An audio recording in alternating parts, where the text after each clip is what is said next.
Le premier reportage nous a montré que la Terre se réchauffe. Essayons maintenant de comprendre d'où peut bien venir ce réchauffement. Plusieurs choses créent des gaz à effet de serre additionnels. L'élevage intensif de bétail augmente les émissions de méthane.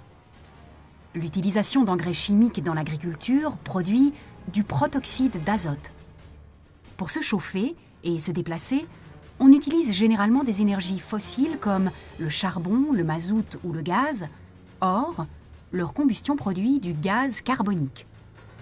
Il y a même de nouveaux gaz à effet de serre. Les systèmes de refroidissement, comme par exemple les frigidaires, la climatisation, qui fonctionnent avec des gaz artificiels fluorés, finissent par être libérés dans l'atmosphère. C'est donc l'activité humaine qui augmente les gaz à effet de serre. Et comme la population mondiale ne fait que croître, eh bien, le problème risque de s'empirer. Plus de gens sur Terre, plus d'activité, donc plus de gaz à effet de serre. Aujourd'hui, nous sommes presque 7 milliards sur Terre. Est-ce que ce n'est pas ça le vrai problème? C'est pas si simple. Sur les 7 milliards, il y en a 1 milliard qui émettent pratiquement la moitié de la pollution par le CO2 et les 6 autres milliards qui émettent l'autre moitié.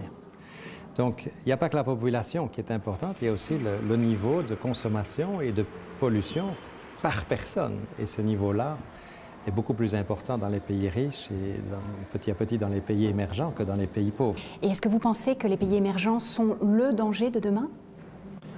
Je crois qu'il faut d'abord pas voir des gens comme des dangers.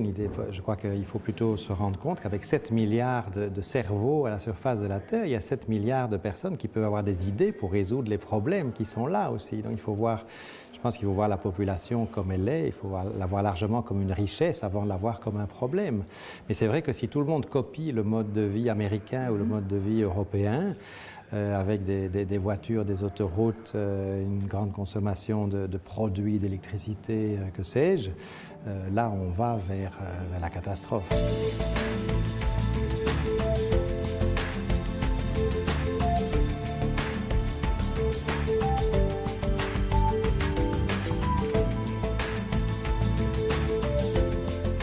Il n'y a pas que l'industrie qui réchauffe le climat. L'agriculture, à l'échelle industrielle, joue également un rôle.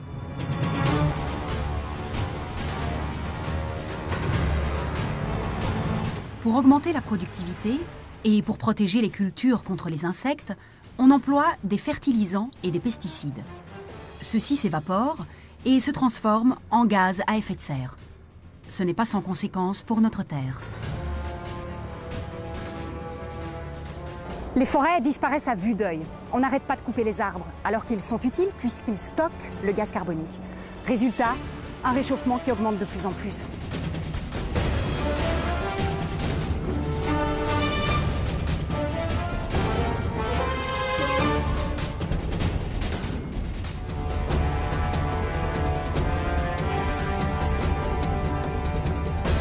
On peut donc synthétiser de la sorte. Industrie, plus démographie grimpante, plus agro-industrie, plus déforestation, égale un réchauffement qui augmente.